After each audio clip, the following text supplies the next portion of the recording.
They're officially known as the African Hebrew Israelites of Jerusalem. The way they tell the story, they were driven out of the Holy Land thousands of years ago by the Romans. Then they fled to Africa, where they were enslaved and taken to America. We'd like to first thank the Holy One of Israel for blessing us with this beautiful day in northeastern Africa.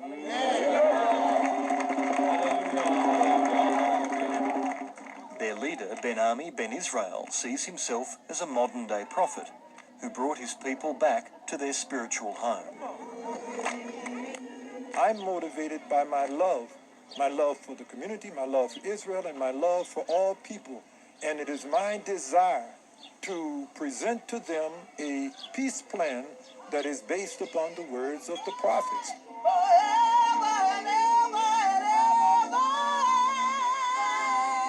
Around 2,000 Black Hebrews, as they're called, have made their home in southern Israel. They're best known as singers, and by and large, that's how they sustain their community.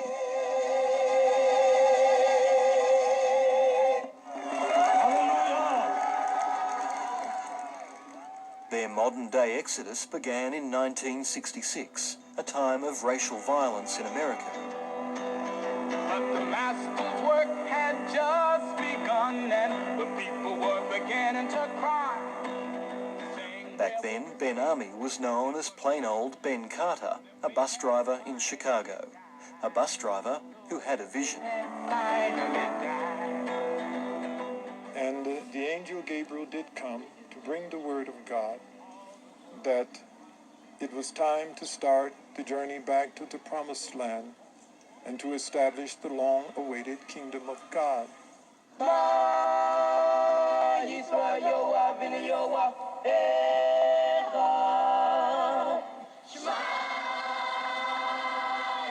In 1969, after a brief stopover in Liberia, the Black Hebrews made it to their new home. Dimona is a tough town in the Negev desert, right next door to Israel's top-secret nuclear reactor.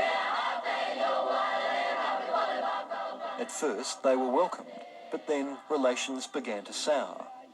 The Black Hebrews say their connection with God predates even the birth of the Jewish people. So, despite the threat of deportation, they refused to convert to Judaism. We just saw it as another group of Europeans dictating for us who we were, what we could do, and what we could not do. Stevie Wonder!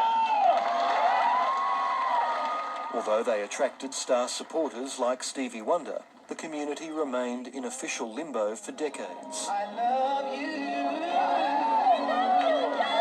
I am here because I really care. Their unusual lifestyle also set them apart from their Jewish neighbours. The Black Hebrews are vegans. That means no meat, no eggs, and no dairy.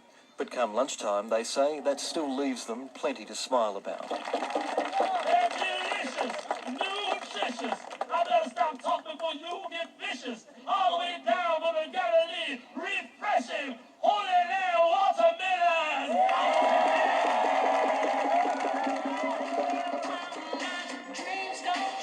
Just to add to the mix, the Black Hebrews are polygamous as well. Ben-Ami has 5 wives.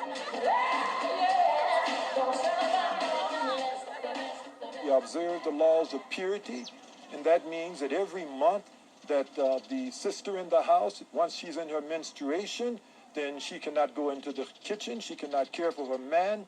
You know, that there has to be another female to come in and to handle these things.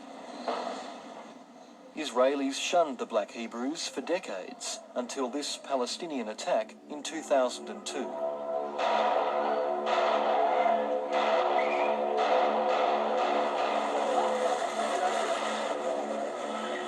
6 people were shot dead, including the first Black Hebrew to have been born in Israel.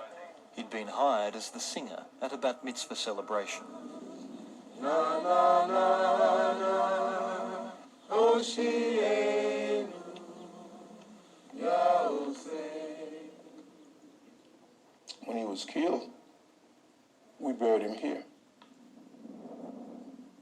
His father, Prince Elchanan ben Shaliach, says the shared tragedy brought the Black Hebrews together with the rest of the country. It opened doors, opened a lot of doors. It was an awakening. It was on the part of the government to change, make some changes, because the Israeli community didn't know that it was that bad.